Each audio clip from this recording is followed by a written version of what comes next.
Let's start with our motivation. And reflect a bit on what being in samsara means.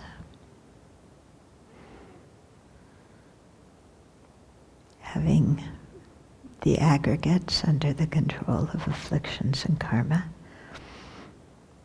taking birth again and again, uncontrollably, or rather under the control of afflictions and karma.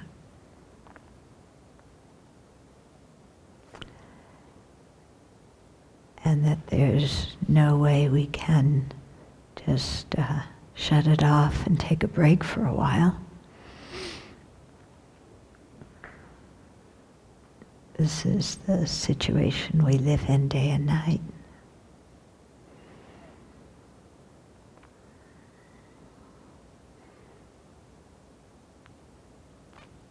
Knowing that our future holds aging, sickness, and death, and then rebirth again, together with all the other difficulties we have in life, not getting what we want, getting what we don't want, getting what we like and then having to separate from it.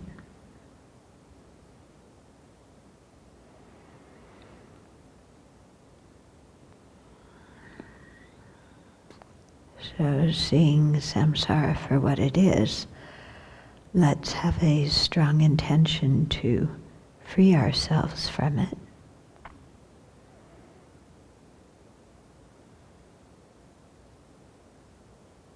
And the way to free ourselves is through learning, reflecting on and meditating on the Buddhist teachings. So that's what we're going to do.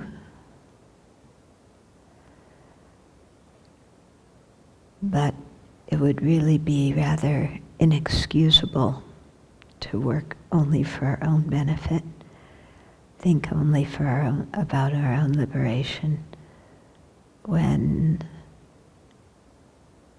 all the comforts we have in samsara come about due to other living beings.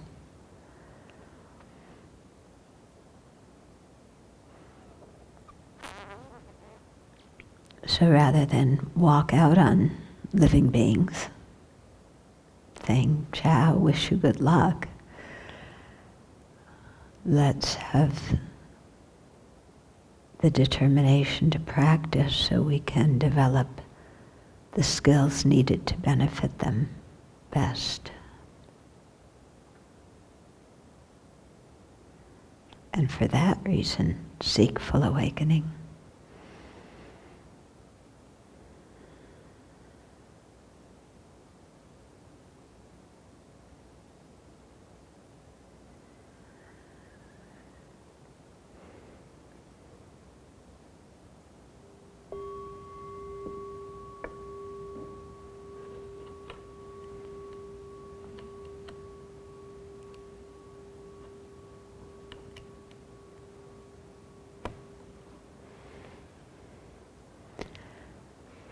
So when you look around at people in your world,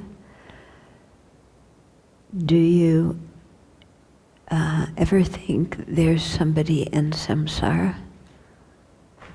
This is just a sentient being in samsara, circling round and around and around? Or do you think, oh, this is my friend so-and-so and we're going to have a good time together? Yeah? Or, oh, this is politician so-and-so, or this is, whoever it is. Yeah? Or do we, can we train ourselves to see this is a sentient being wandering in samsara under the influence of afflictions and karma? Because that's basically what we all are.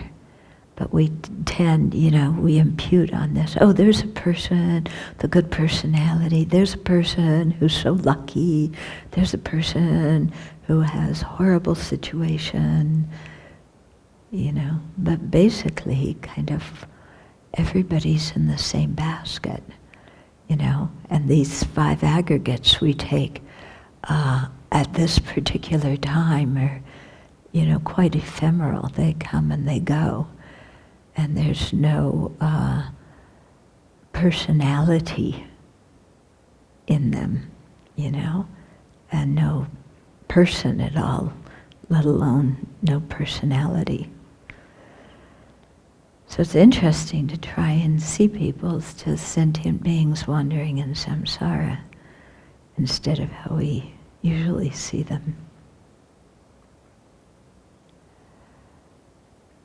Okay.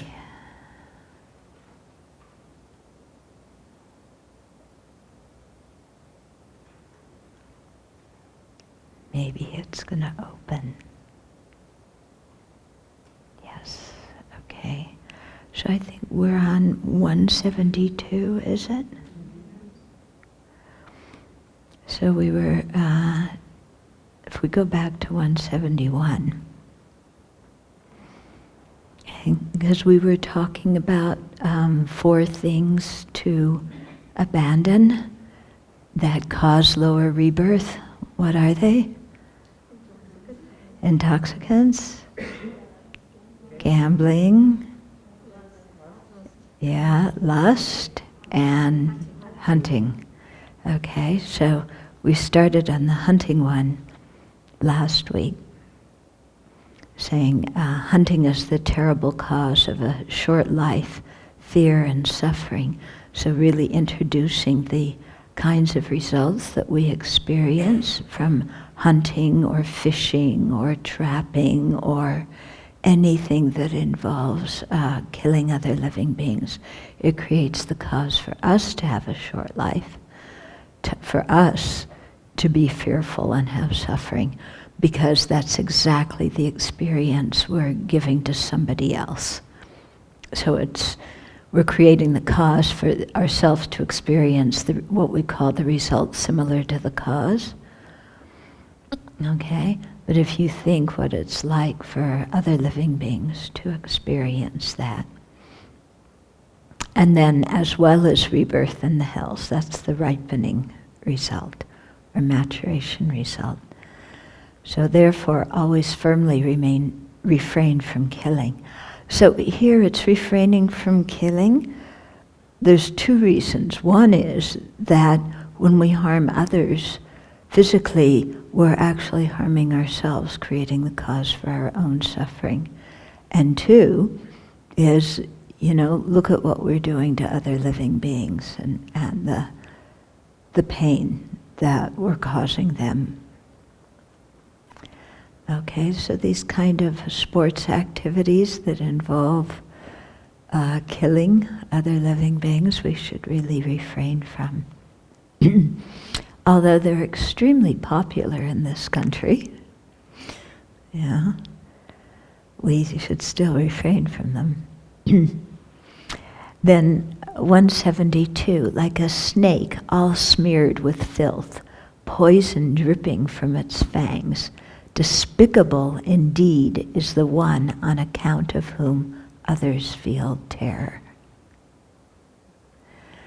Okay, so a person who terrorizes others, who makes others feel terror, is despicable, and they're like a snake. If you think of one of these really ugly snakes, smeared with filth, and their fangs, and the poison dripping from their fangs. And so, when we see a snake like that, we kind of go, don't we? Just even looking at a snake.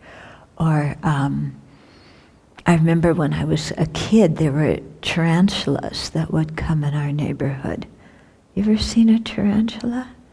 They're huge. They're like it's big spiders, like this big.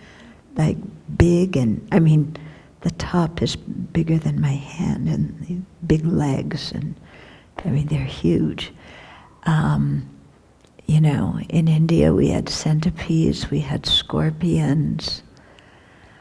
So even, I mean, some of those beings, you just see them and you go, ooh, yeah. So that's kind of, rebirth you get from terrorizing people. So people react to you just seeing you, and they feel afraid.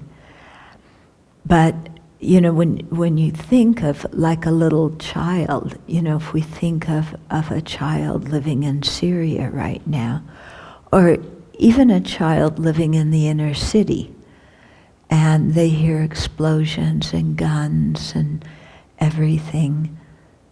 Yeah. The other day there was a 1-year-old child that was killed by a drive-by shooting kind of thing. But even if the child's not killed, just growing up in that environment where you hear violence and you hear screams, and are growing up in Syria, with the bombs falling, and never knowing, you've never known any feeling of safety because you were born right in the middle of all of that. Yeah. And so you grow up, just life is a fearful thing, never knowing if you're going to be alive, and if your mom and dad and brother and sister are going to be alive. Yeah, so this kind of state of constant fear that, certainly war causes that, doesn't it? Yeah. Nowadays everybody's so afraid of terrorism, but I think war is much more fearful than terrorism. Yeah, war is just constant terror. I think of, like Britain during the Blitz, when it was getting bombed all the time, or, Germany at the end of the war getting bombed, and, how do you even, forget about any kind of normal life. So, making people feel this kind of terror, it's horrible to do that to somebody else. But it also creates the cause for ourselves to be in that kind of situation in the future.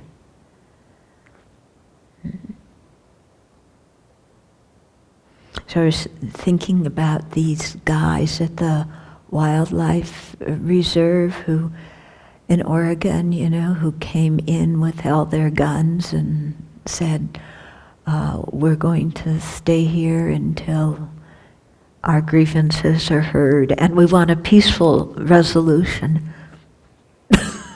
But they came in toting all their guns. Yeah. And so what does that do to a community when you have all these people walking around with guns? Or even in Texas now, your beloved state where there's open carry, isn't there? Yeah?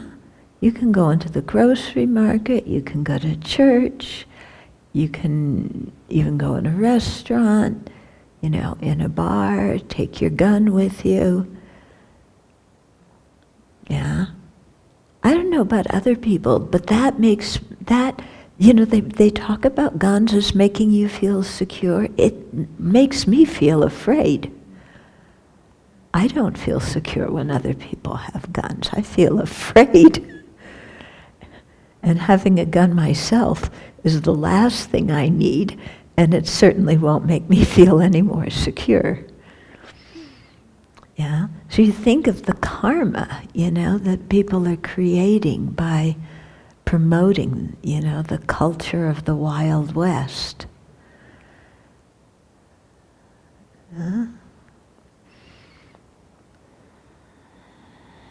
It's quite frightening. So anyway, Nagarjuna is saying, don't do it. Okay? Then, in 173, he's talking about the opposite, which is making others happy. The two previous verses was making others afraid. And I think fear, when I think about it, I think fear is one of the most horrible emotions to feel. I think jealousy maybe comes in second, but fear, and yet fear is so weird because nothing is happening at the moment you feel fear. And yet your mind is totally paralyzed by the fear. Yeah, isn't it? I mean, fear feels worse than attachment. It feels worse than anger. Because sometimes I think when we feel fear, we cover it up by getting angry, because the anger gives us some false feeling of having power. Yeah, but fear, we just feel like, there's nothing we can do. And yet, at that very moment, nothing really is happening, which is why it's such a horrible thing. Do you get what I mean? Yeah? I'm not sure. I'm just imagining a situation like someone's hiding in World War II and they're trying to find you because you're trying to escape from Nazis. So there is something like that. So a good example, you're trying to escape from the Nazis, so you're hiding. But at that very moment when you're hiding, you're in a safe place, aren't you? Yeah. When you're hiding, nobody's shooting you, nobody's killing you. Yeah. What creates the pain is the fear and the mind saying, somebody might find me or somebody's going to find me. But at that very moment, nothing has actually happened to you. Okay? That's why, one of the reasons why I think fear is so terrible, because nothing has actually happened. It's the mind creating some big thing, yeah? And then feeling quite scared and powerless. Okay? So, those previous two verses were related to fear and making people upset. Then 173 is about making them happy. So when a great rain cloud appears, farmers experience much joy. Excellent in this way is the one on account of whom beings feel joy. So they use the example of, farmers, and they planted their crop, and when it rains, everybody feels happy. Kind of like here, in a drought year, yeah, like, this last year when there were the fires all around, when finally it rained, everybody just went, whoa, So that's one kind of. I mean, when I grew up, I never thought of feeling happy when it rained, but now I really understand how happy you feel when it rains. But then there's so many other things, that we can do to make others happy, and how rewarding that can be when we provide comforting words or good advice or food or a blanket or, whatever we need. We found the little upeka, about 10 days ago, and he was howling out in the cold and hungry, and, I think he was quite happy to have a home and some food. And now so many people that this afternoon he crawled under the bed. He said, I've had too many visitors today. I want some peace and quiet. Okay. But making others happy. So here Nagarjuna is counseling the king to put effort into what makes other beings happy. Yeah. Now, can you imagine having, rulers who are government leaders, government officials, whether they're elected or not elected, who go to work every morning and say, my job is to make other people happy? Yeah? Wouldn't that be amazing to kind of, see people, even you're not working in the government, you're working, who knows, in a factory or some office, but going to school with, going to that place with the idea of, my job is to make people happy today. And then doing that, and seeing that as your job, and how much impact that would have on the people around you. Wouldn't it? So I try whenever I have to call, like an airline or a computer thing or who knows what, yeah, I try and think, I'm not just doing this to get what I need to get done, but I want to make the person on the other end of the line happy. Because chances are everybody else who calls them is just saying, do this, do that, how come, this and that, and blaming them for stuff that happens with the company that's out of their control. Yeah, so, if you think, my job's to make them happy.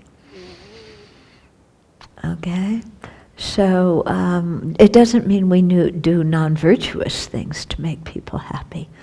But there's ways to, do small acts of kindness that can really be significant with people.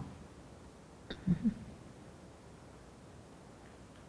Did you have a comment? I just wanted to mention that in Bhutan, the political leader has this approach. Yeah. To work with making people happy. Okay, so now we're on 174. So the first line, or the first two lines in 174, therefore refrain from what is not Dharma and heedfully practice the Dharma. So here he's giving a summary of the whole preceding section about creating the causes for a higher rebirth and abandoning the causes for a lower rebirth. Okay, and so the nice thing about Nagarjuna's explanations is he doesn't simply say do this and do that, but he explains to us why it's important to do this and that, and how to do this and that. And so if we think about the reasons for doing it, then it makes sense. And if we think about the advice he said for how to do it, then it becomes not so difficult to do. So, as we continue on in here, there's a whole section where he's giving the king very practical advice about how to govern. Like have nice roads and have rest stops on the way and have water there and have a crib for the baby and have hay for the animals. And just practical things. But, when I was first reading it, I was thinking, that's quite interesting, great Nagarjuna is, telling the king to do all these kind of just basic things. And then I began, as I was going through it, just thinking of, what it would be like to live in a place where the people around you were thoughtful and where the government around you was thoughtful.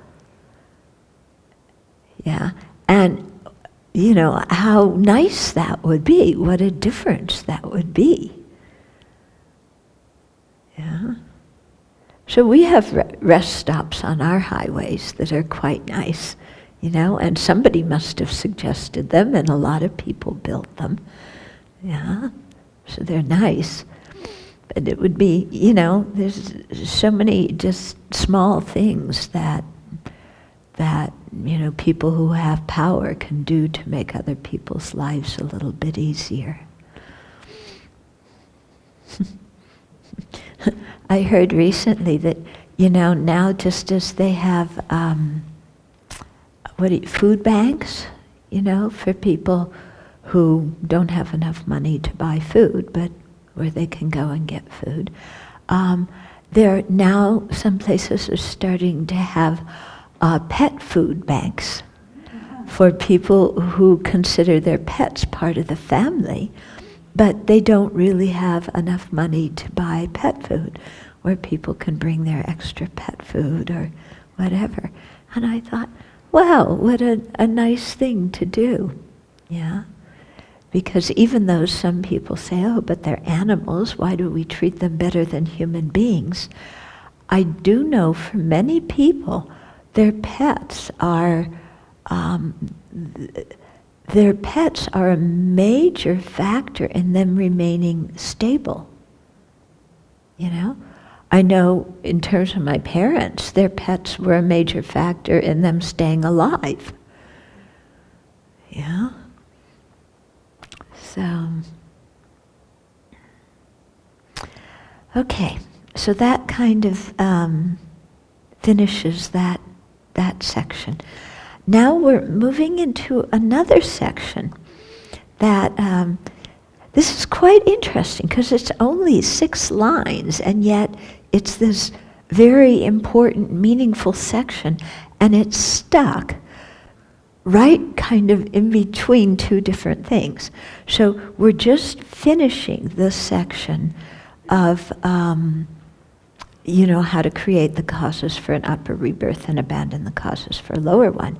And we're starting the section, because remember this is the chapter that's interwoven, so it started out with the causes of the highest good, then did the highest rebirth. Now we're going back to highest good.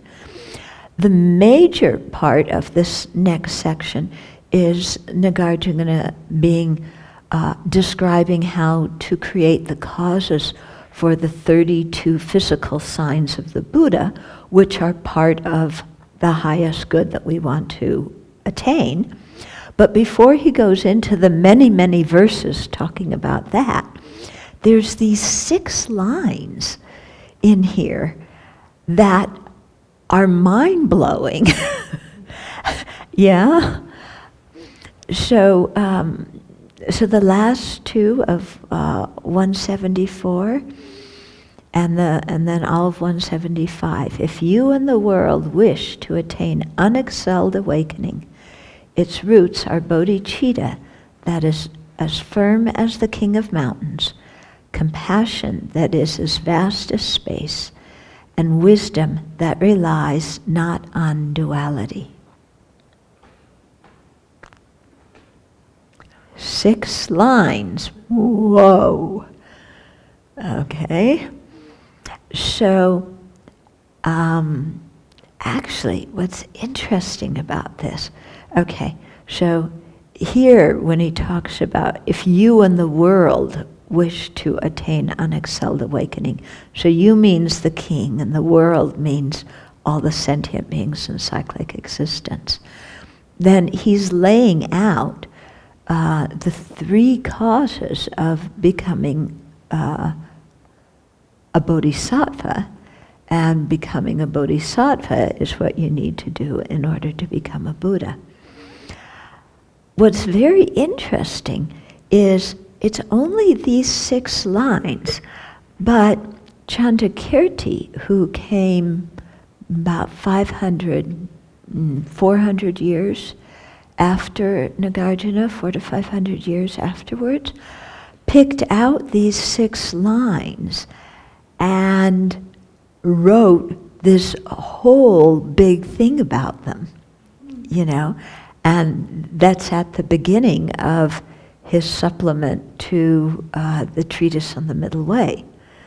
Yeah, that when you talk about it, it comes at the very beginning and you go through it, really in depth, okay?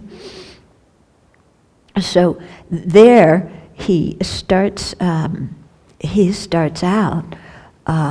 I didn't bring the verses, but he's saying that hearers and solitary realizers are born from Buddhas.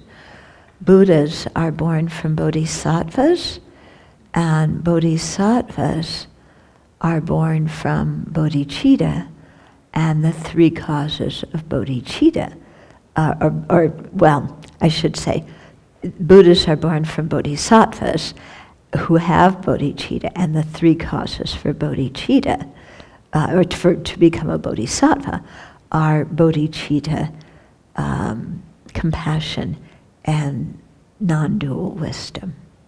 Okay? And then he goes on and talks at great length about it. It's really very inspiring.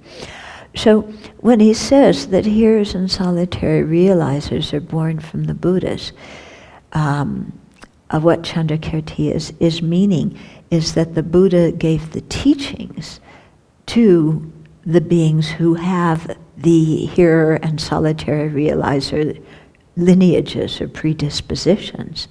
And through hearing those teachings and practicing them, then they became hearer and solitary realizer arhats.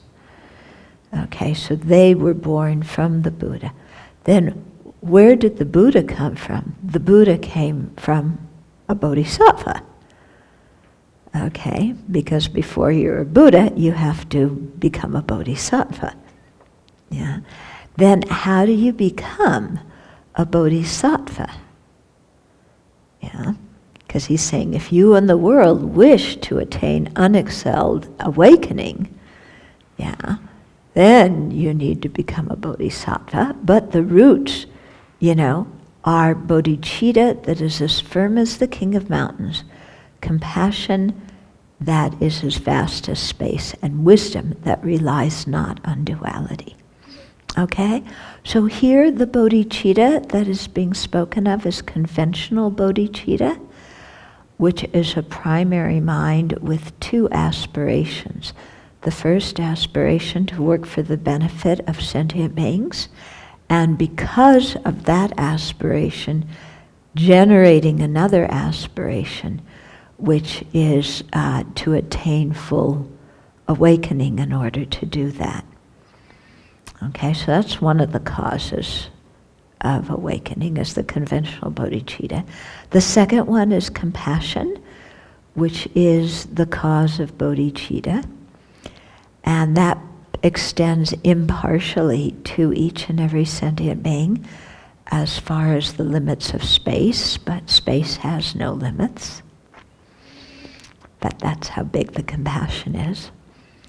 And then the wisdom that's free of duality. Okay, so wisdom that's not entangled with absolutism and nihilism.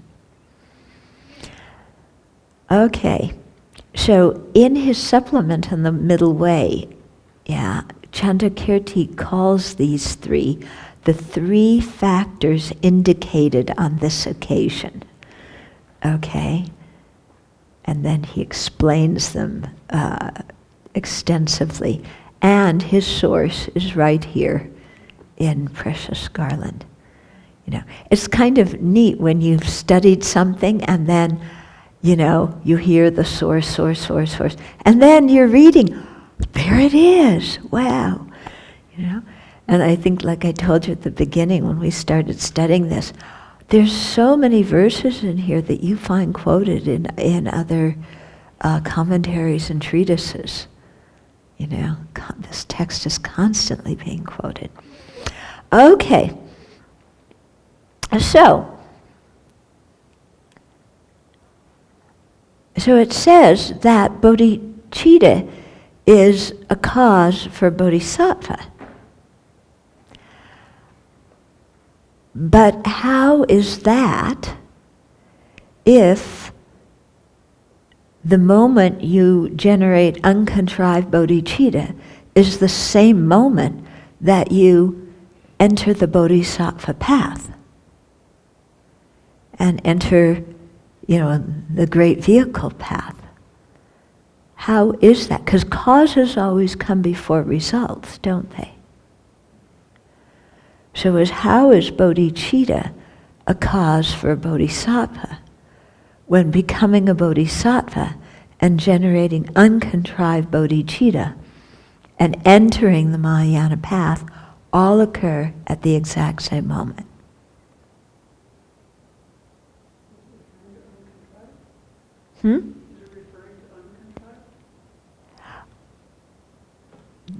Keep on. Well, because if you have to fabricate it, that would be before you have the uncontrived. Right, exactly. Exactly. So what they're talking about here, when they're talking about the conventional bodhicitta, that's the cause of a bodhisattva. They call it bodhicitta like the bark of sugar cane. Okay? So I guess in ancient India, everybody knew about sugar cane bark and the actual sugar cane. You know, we only know about granulated sugar, you know. But if you've been there, if you've been to India, you can sometimes get the sugar cane, and it has the bark. So the bark is sweet, yeah. But the sweetness of the bark is nothing compared to the sweetness of the actual sugar cane. So the fabricated bodhicitta is called bodhicitta like the bark of a sugar cane, yeah, because it's contrived bodhicitta, it's fabricated bodhicitta, it's bodhicitta that you're generating with effort, like we did the other night. It took some effort to generate bodhicitta. We had to think of the benefits, we have to think of the causes, so on and so forth. So it's effortful bodhicitta. So that's the bodhicitta that's like the sugar cane. Okay? The bark of the sugar cane. Yeah, thank you. And then when it goes from being contrived bodhicitta to actual bodhicitta, that's the moment when somebody becomes a bodhisattva and enters the Mahayana path of accumulation. Okay? So you can't here just think, oh, all kinds of bodhicitta are the cause of bodhisattvas. Because contrived bodhicitta is not a cause of a bodhisattva. Okay? Okay. By the way, you know, your conventional bodhicitta, how do you generate it? What do you need to do to generate it? The contrived or the uncontrived? 7-point cause and effect, or equalizing and exchanging self with others. Okay, what's the source of the 7 points? Who taught it? Who taught it widely? Atisha. Yeah, and equalizing and exchanging self for others. Shantideva. Okay, Kamala Sila also taught the 7 points, and he was before Atisha. Okay.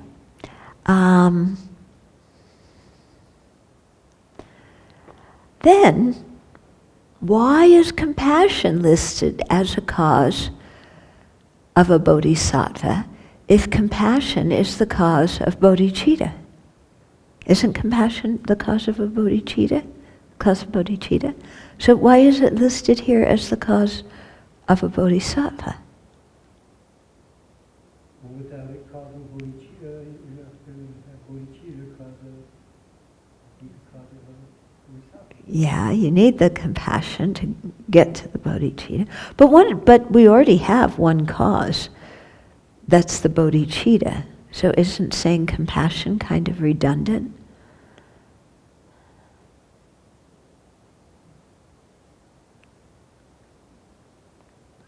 Why did he mention compassion? You have to realize the suffering of yourself and others to really wanting to benefit, to help them. Yeah, we don't really need to say compassion. You know, it is redundant here. But the purpose is that because compassion is so incredibly important, that he brings it up again here, even though you basically just need the two. Yeah. Actually, you basically just need the one of the uncontrived bodhicitta. But, we'll get to this in. But he mentions compassion as a way of emphasizing how important compassion is to generating bodhicitta. Okay, now why does he say non-dual wisdom? Yeah? I mean, isn't non-dual wisdom when you are in single-pointed, meditative equipoise on emptiness, and there's no difference between subject and object? Isn't that non-dual wisdom? And when does that come on the path? Path of seeing. So somebody's been a bodhisattva for a long time by the time they get to the path of seeing. So why is non-dual wisdom said to be a cause of a bodhisattva? It has to do with the developing of the marks and signs of becoming a Buddha, having more. No, it has nothing to do with the marks and signs. Yeah? Well, yeah, but you first have to become a bodhisattva before you become an Arya bodhisattva. Understanding emptiness will help you develop compassion and bodhicitta. That's true, but, here, what does non-dual wisdom mean? Doesn't it usually mean no separation of subject and object?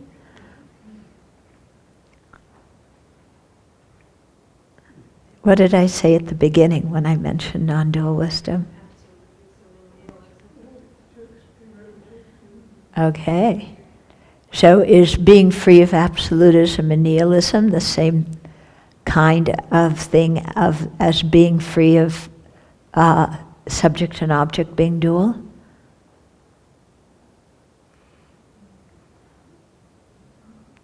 Are they the same kind of non-duality?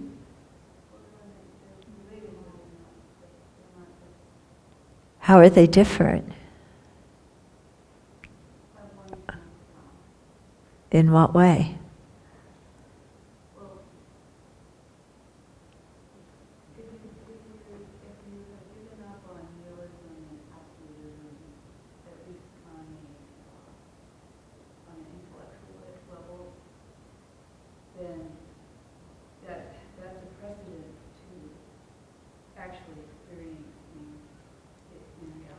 Right. Okay. So abandoning the duality, of the two extremes of nihilism and absolutism, that comes way before meditative equipoise on emptiness, in which there's subject and object are non-dual.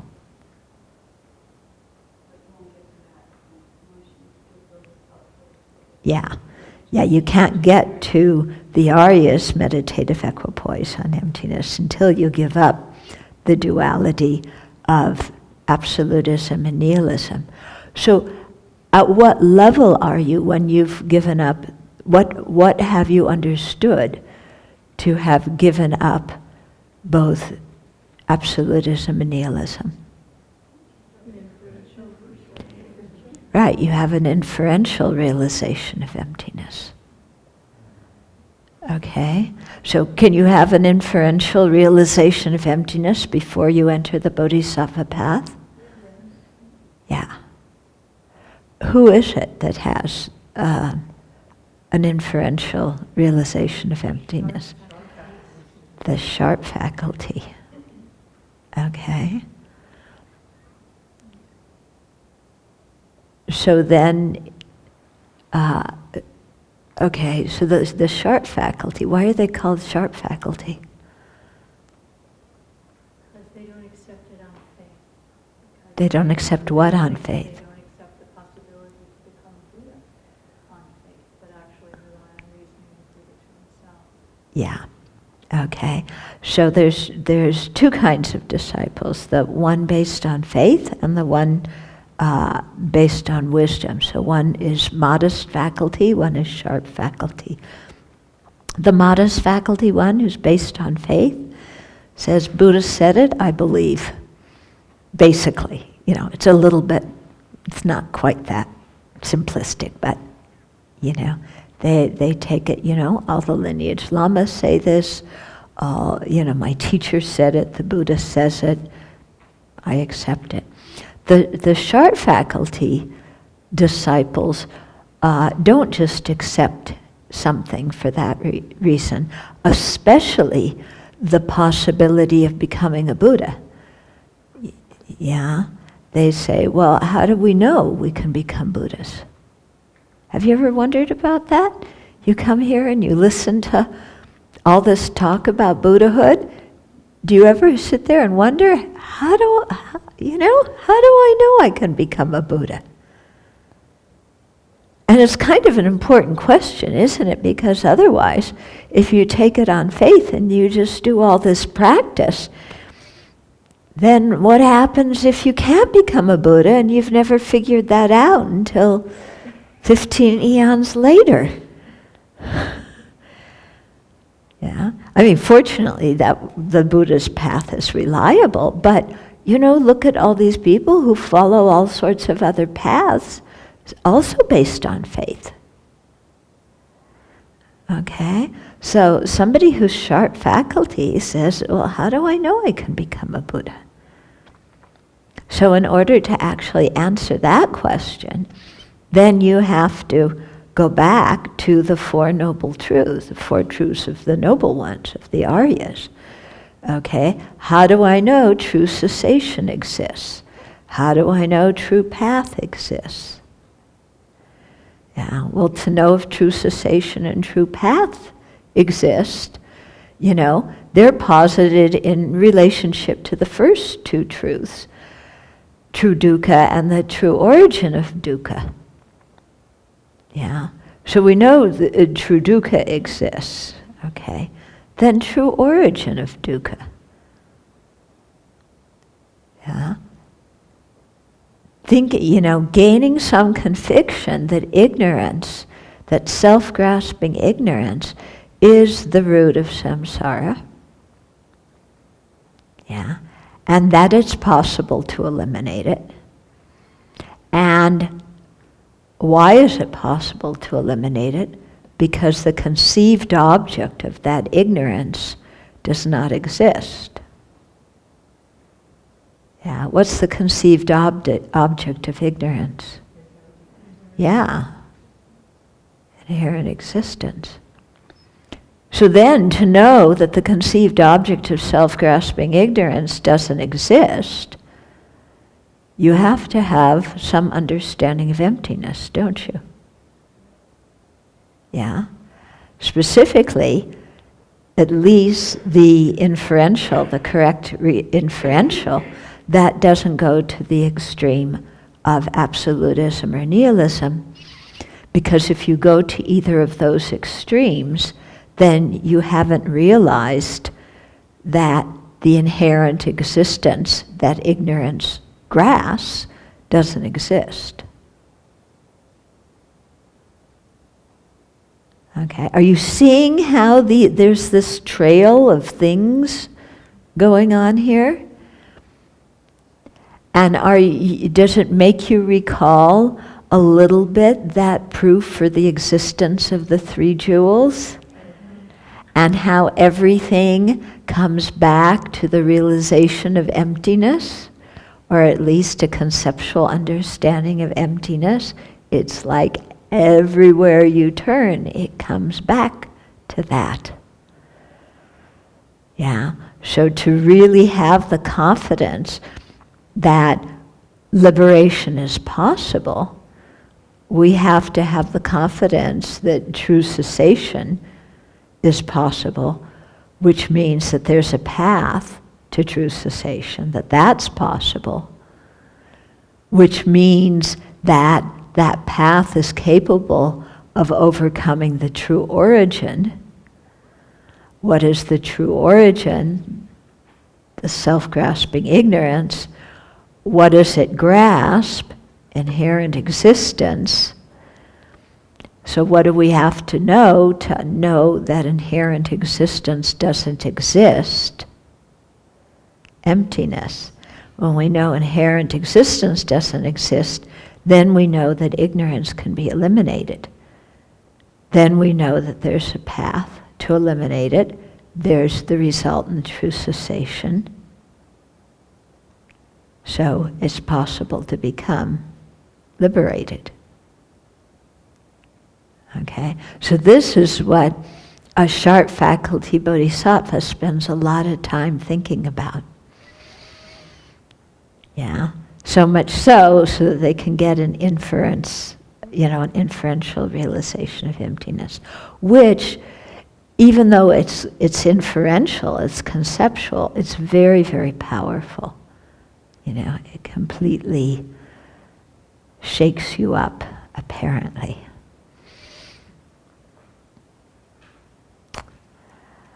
Okay. So,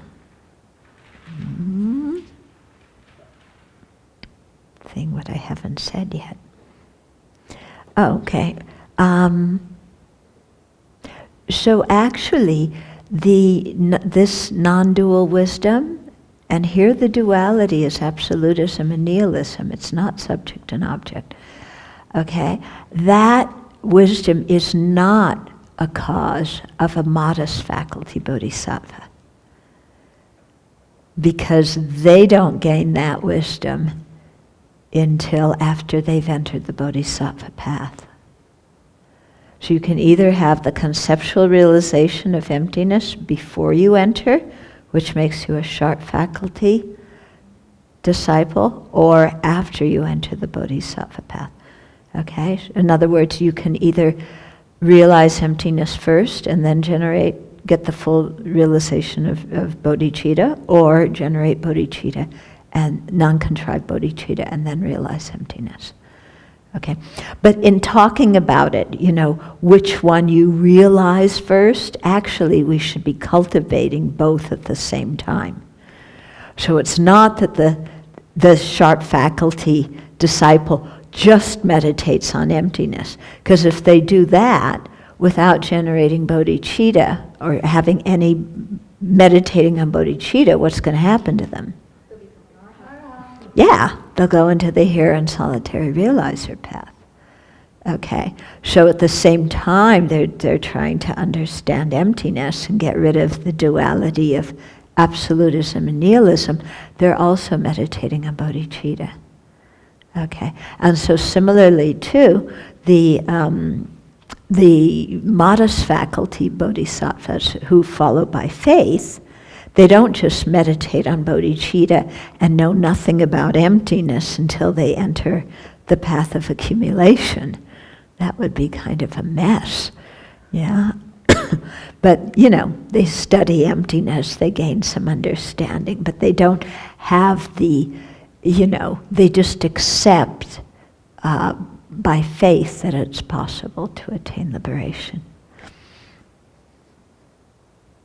And also in the Pali Canon, they talk about modest faculty and sharp faculty disciples. Has slightly different meaning, but the terminology came from there. Okay, so. But don't the arhats also generate that non-dual wisdom?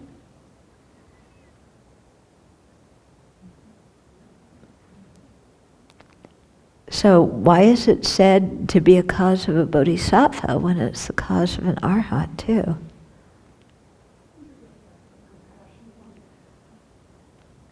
It goes back to the other causes. Yeah, that it has to be that wisdom that's supported by compassion. Okay? It's not just, here's wisdom, here's compassion, here's bodhicitta. There's three separate things, yeah? But it has to be the wisdom that's supported by the bodhicitta, and the bodhicitta that, in the case of the sharp faculty, is supported by the wisdom. Okay, so all the causes for full awakening, we can subsume them into method and wisdom.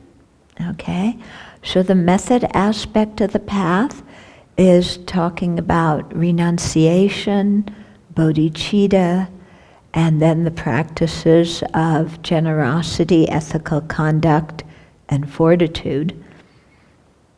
And then the wisdom aspect of the path is talking about, primarily about wisdom, but for the wisdom to be effective, you need the meditative stability as well. And then joyous effort applies to both wisdom and method. Okay? Then another way of saying it is that the causes for full awakening are the collections of merit and the collection of merit and the collection of wisdom. Okay? So the collection of merit is all the merit a bodhisattva gathers, motivated by bodhicitta and supported by the wisdom realizing emptiness. Okay? Even though it's not a direct realization of emptiness. And then the wisdom, the collection of wisdom, is that wisdom understanding emptiness supported by the uncontrived bodhisattva, uncontrived bodhicitta. So you really don't start to create the two collections until you enter the bodhisattva path. We're creating a lot of merit now. We're thinking about wisdom, but ours are, maybe you call it a similitude of the two collections. It's not the actual two collections. Okay, and the people on the here and solitary realizer paths, they don't have the two collections. Why not? Yeah, because they don't generate bodhicitta. So they do create merit, they do have wisdom, but it's not called the two collections because the merit isn't created out of bodhicitta supported by wisdom, and their wisdom, isn't supported by bodhicitta. Okay? And they don't, also because of that, they don't create nearly as much merit as the bodhisattvas do. Yeah. Right. Yeah, their goal's not as expensive, so they don't need the merit. Okay? So then you have these two. You have method and wisdom, collection of merit, collection of wisdom. Yeah. Those are called the path. Sometimes we hear about basis, path, and result. So talking about the path comes in those two ways. What would be talking about the basis? What would that look like? And what would talking about the result be if you were going to make all these match up somehow? Basis like the reality, or something like sort of like the foundation, like where we are now, sort of like the first two. Right, right. So what would that be if the path is method and wisdom, or collection of merit and collection of wisdom? What would the basis be for each of those?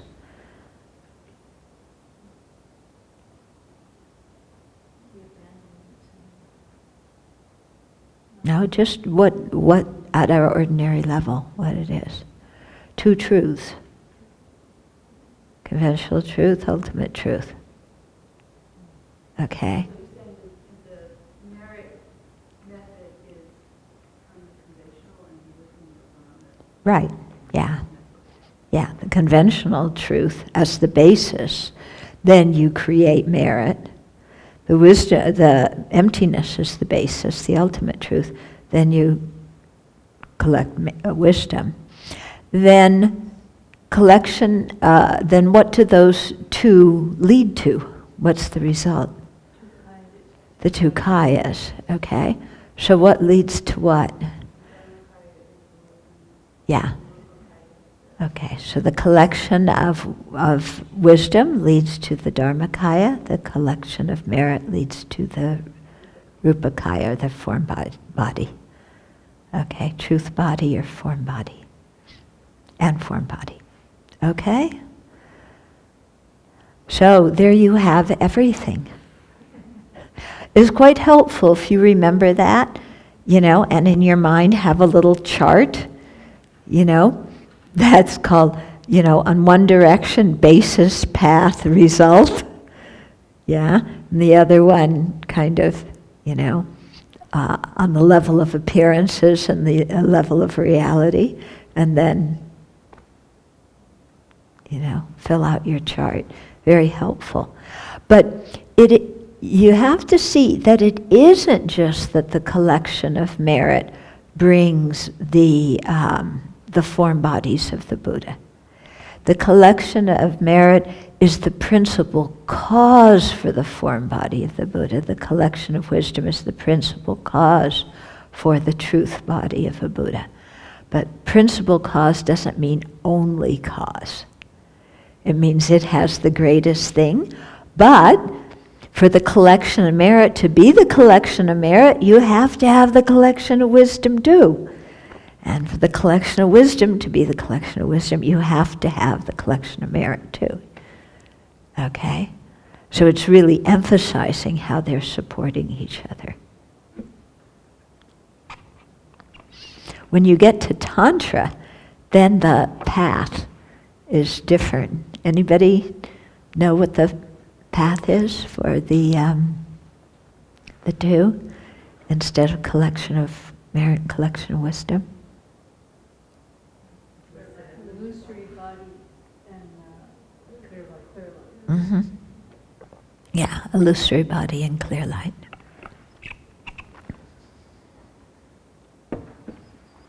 Good, you're remembering something.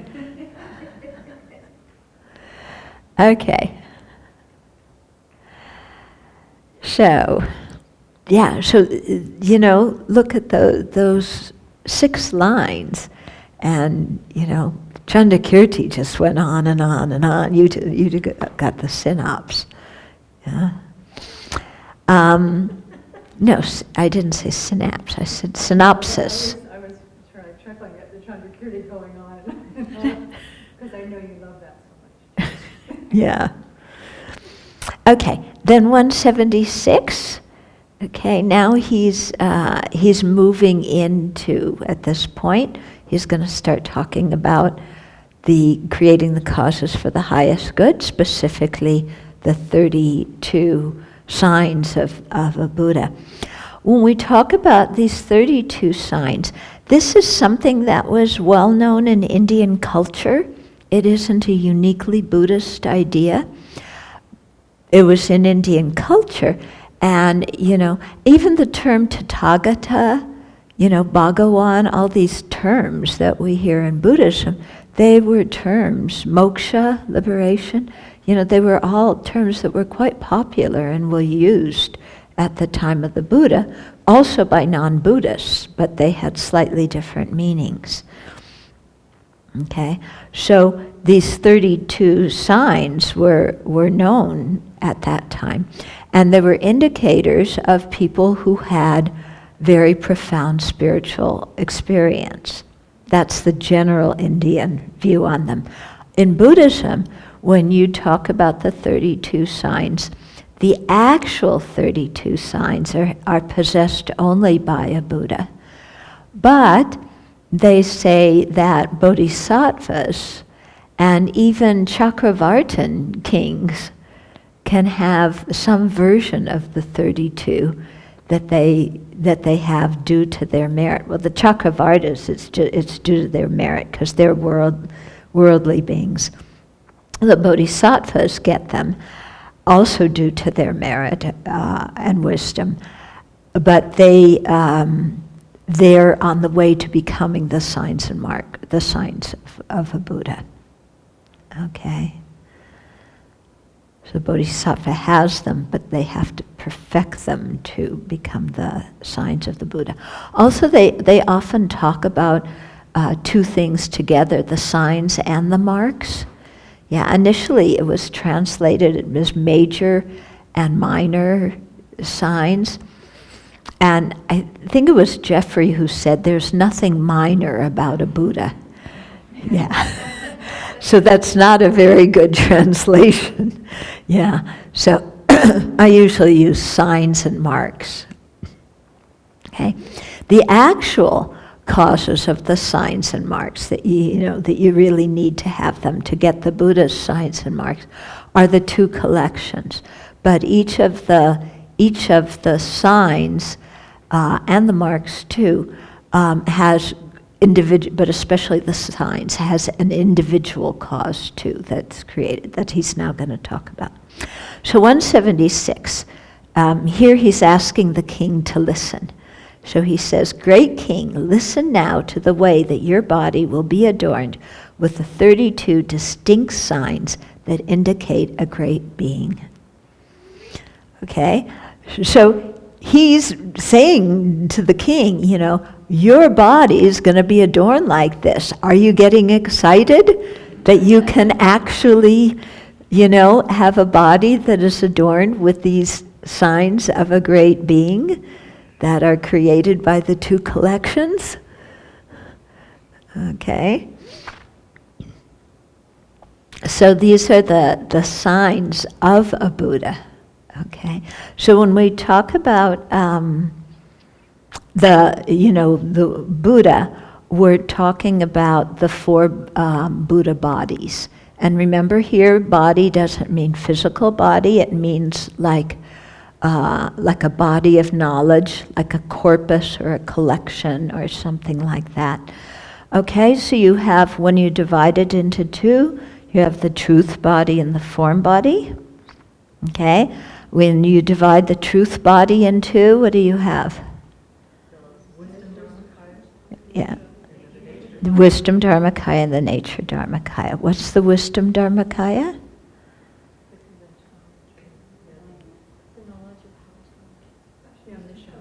The omniscient mind of a Buddha.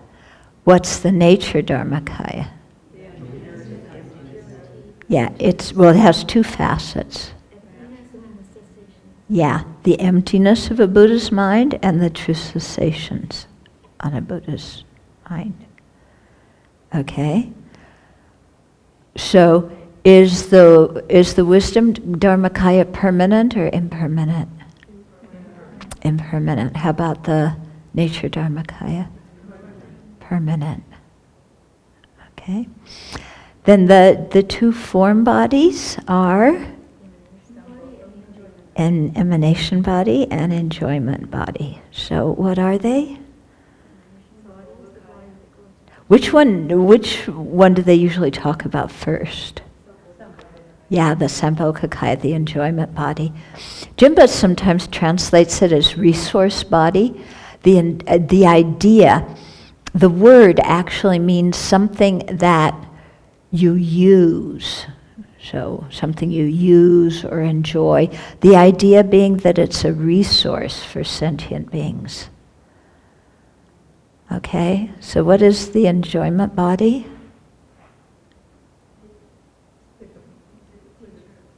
It's a body of light.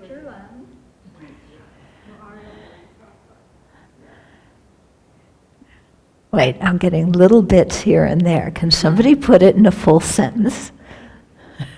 The Rupakaya is the light body that the Buddha... No, you mean the Sambhogakaya. Sambhogakaya, the enjoyment body. The body is the body that the Buddha manifests to teach the high-level bodhisattva. Yeah, so it's the body that the Buddha manifests to teach in a pure land to teach the high-level bodhisattvas. Yeah, so each Buddha has one enjoyment body. Okay, then the emanation bodies, what are they?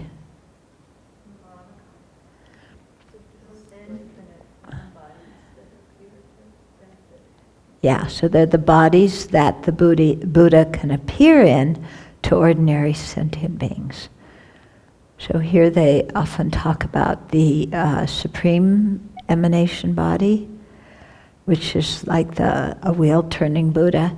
They talk about an artisan. There's some story about, the Buddha appearing as an artisan. And then the Buddha can also appear as inanimate objects as well. Okay, so there can be many emanation bodies. The enjoyment body lasts as long as samsara exists. The emanation bodies are emanated, and then when they're withdrawn, when they're done doing their purpose. Okay, so are the form bodies permanent or impermanent? Impermanent. Okay, so remember, impermanent and impermanent and permanent don't correspond with eternal and non-eternal. Okay, something can be eternal and impermanent. For example, the continuity of the mind is impermanent and eternal. Okay. Okay. Then, so to attain the four bodies, we have to cultivate their cause, the unified practice of the two collections. Okay, also called the unified practice of method and wisdom. Okay, and then the 32 signs appear on both the enjoyment bodies and the emanation bodies. Or at least I don't think all the emanation bodies, just the supreme emanation body.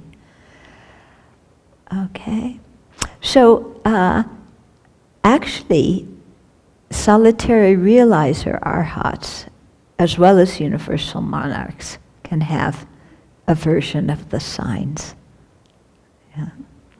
But there's a big difference in the quality of the merit and the quantity of the merit they've created. Okay, so Nagarjuna goes through quite a lengthy description here of the cause for the 32. There's also another description in Maitreya's Ornament of Clear Realization, and the two don't match up exactly one for one. Okay, so we could say, well, which one's right, which one's wrong? Nagarjuna and Maitreya, don't they have it straight? Yeah. So Khensa Rinpoche explains that don't get hung up on that, because the main point is still the same, that these physical signs indicate the internal qualities of an enlightened being. Okay?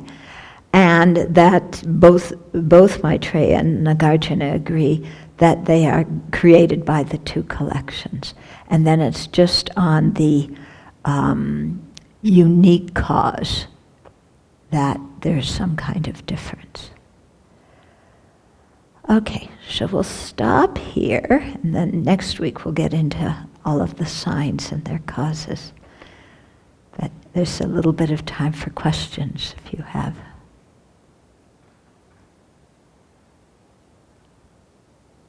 Yeah? What I was listening to was this thing about compassion being a cause. This compassion here sounds like it's great compassion, from how you describe it. Mm-hmm. They describe that why that's so important, why that was chosen, was because it's the first time someone puts others in front of themselves. When you have great compassion, that's how they describe it. Who? This is in the teachings I'm listening to on the Dharma Kirtan. Ah. text. Uh-huh. And the way that part is described is one of the causes, one of the factors. Uh-huh. Because great compassion is the first time you put others before self. Others in front of your own well-being, others' well-being in front of your own. I think regular compassion, before great compassion too, that happens. Not all of Not necessarily all, but there's a lot of discussion. There's a lot of discussion the whole way you define compassion and great compassion. Some people say this, some people say that. Some people say arhats have compassion, but they don't have great compassion. And some people say, no, they have great compassion, but they don't have, bodhisattvas. And other people say, no, they don't really have compassion. At least I've heard a bunch of different renditions of it. Yeah. Yeah.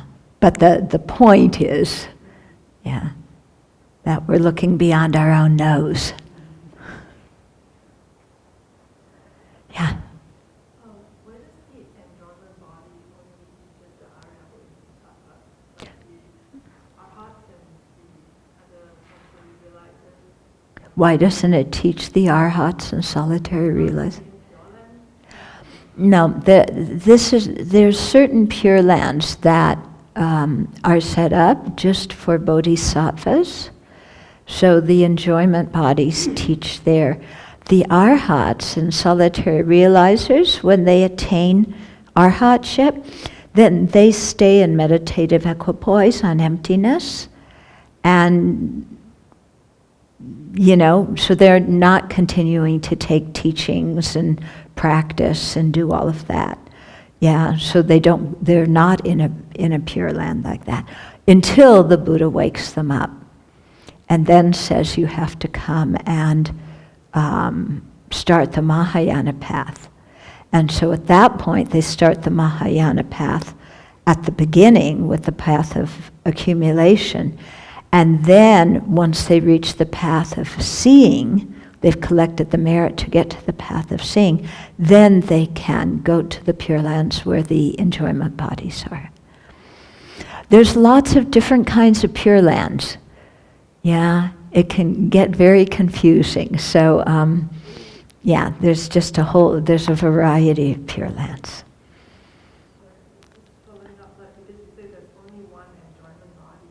For each Buddha. Yeah.